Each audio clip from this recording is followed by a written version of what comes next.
After the last couple losses, you've been extremely positive post-game, at least with us. Why is that your approach? Even when things aren't going good, you're going to, be as positive as you can? Well, when your guys give you an effort that gives you a chance to win the game, then it's going to be some little thing that can be adjusted. It's not like you got to throw the baby out with the bathwater. And so our goal as a staff is to figure out how to keep us moving forward.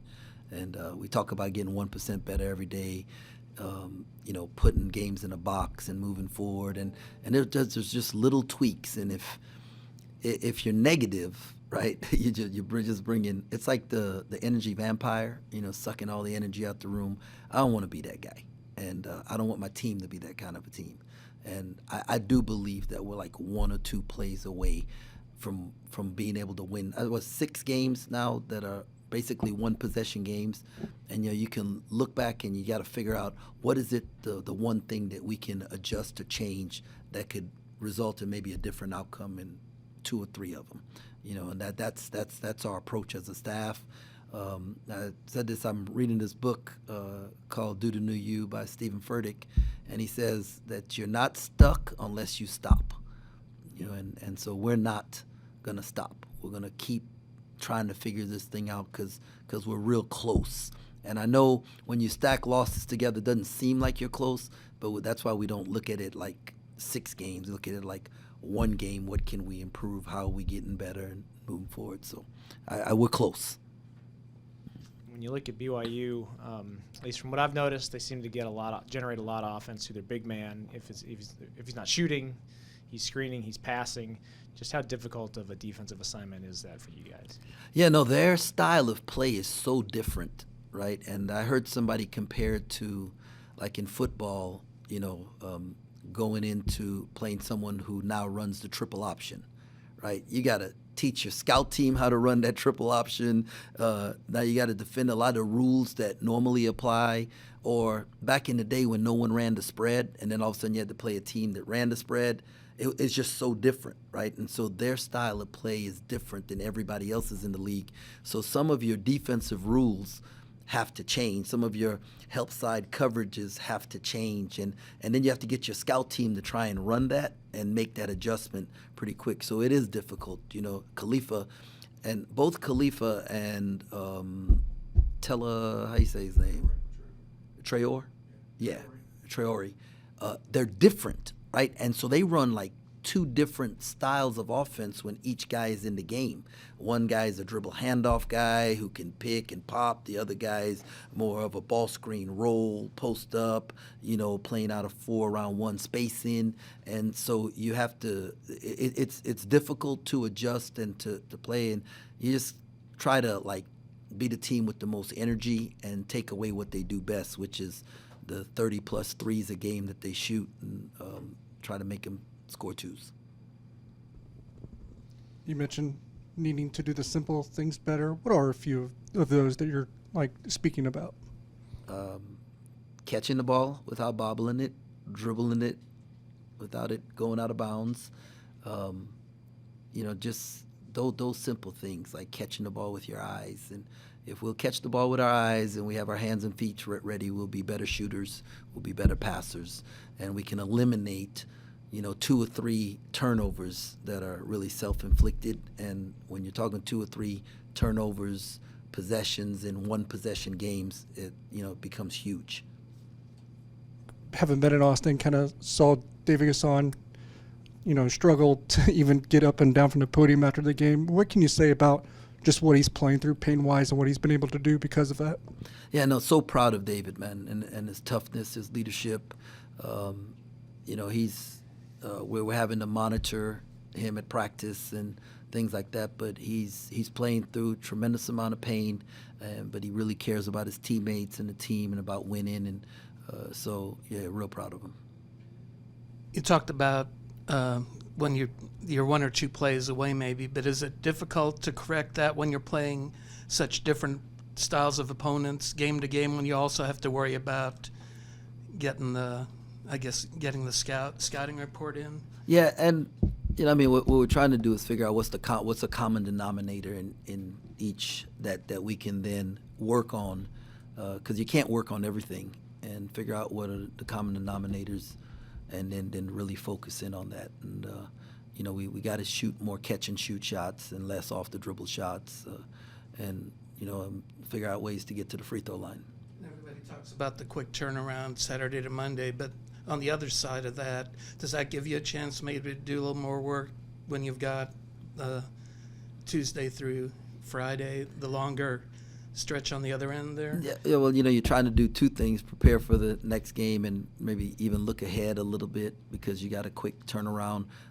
You're trying to get your guys rest, right, recovery, because we're in, they call the dog days of February, and it's the healthy teams that can win games. So there's a lot that goes into it, and so. And also, you talk about putting games in a box, 1-0. But do you have discussions with the team at all about the bigger picture and what you need to do at this time of year, or is it all just the one? No. We show big picture, and then we break it down into details on how because you eat a steak one bite at a time, but you got to see the steak. So we show them the steak, and then we try to figure out how we can do it one bite at a time. Kind of going off of that, you guys started off 4-1 in Big 12 play in the first 5, and now you have 5 left. Is that maybe something you can tell your team that we are capable of going on a hot run? Hey, well, somebody's going to do it, right? Somebody in the country is not on the bubble right now, or not in the field, or is in a struggle, and they're going to get hot. A few years ago, one of our guys, David, right, was at Virginia Tech, and they won 7 of their last 8 games or something like that, ended up winning the ACC tournament. We're the hottest team going into the NCAA tournament. Somebody's going to do it. At Baylor, one year we won like 7 in a row, then lost 5 of our last 6. And then it was another year we were 2-8 and then won 7 of our last 8. There's somebody in the country is going to do it. Why not be the Cats? And then going back to that stretch, what are some of the things that you can remember your team did well that needs to start happening again through these last 5 games? We made shots, we offensive rebound, and we got to the free throw line.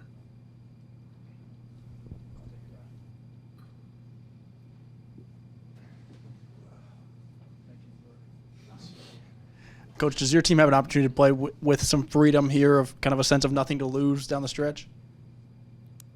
Man, we try all the time to play with love, joy, and freedom, we play a game, and I know like winning is like real important, and I want to see these guys win, but on the scoreboard. But if we try not to have them understand, like feel the other pressures that you have to have, because you can't play the game like that, it's not like we have nothing to lose, because we got a lot to play for, but I don't want to put extra pressure on them, or just make it harder than it needs to be. For Tyler, he's been best in that second half when he can't think and he just has to go out and play. Can that translate to these final 5 games? If it's too late in the season, he just has to go out and get it done? Yeah, well, not just him, but the whole team. I just like we play with a different sense of urgency in the last 5 minutes of the game, and we have to bring that approach to the first 5 minutes of the game and every media. That's where we're at, and so hopefully we all have a sense of urgency. The last one for me: what's been the biggest thing that you feel like you've learned this season? Man, that's a really good question. I'm learning patience, and not to overreact, and so that's things there. I'm learning, just how important it is to have heart connections with these guys, because the line between what's on the scoreboard, the one possession game. Just think about this, right? Like, I know we've lost 5, 6 one possession games, is it something like that, in the last 6, something like that, right? Just imagine what we'd be feeling like if we didn't win those 6 overtime games. Yeah, right? So, that's trying to have perspective on this thing, but also knowing that like there's enough basketball left in the season. I've seen it done over and over by multiple teams. I've been a part of it multiple times. Yurk's been a part of it. Will's been a part of it. McNair, David Gasson's been a part. I mean, we got other guys on staff. We're built for these type of moments, and so I'm excited. I'm like more excited today than I was 2 days ago. And 2 days ago, I really thought like we was gonna win that game. You know, I mean, that's what was gonna happen. We were in there to win that game, and our guys, you know, we were in a good position to do it. We just didn't get it done, and so I'm fired up about moving forward.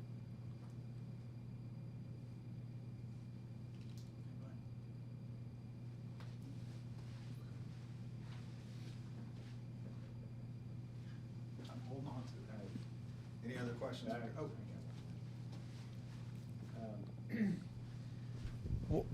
What are a few things that Will can do to help you out just a little bit more than he has been in the last couple of games? Be consistent. That's it. Like, he can't be like elite one moment and non-existent the next. We need a consistent Will through the game. Will is he is physically capable of being a double-double guy, and he just has to mentally have that approach and play with force.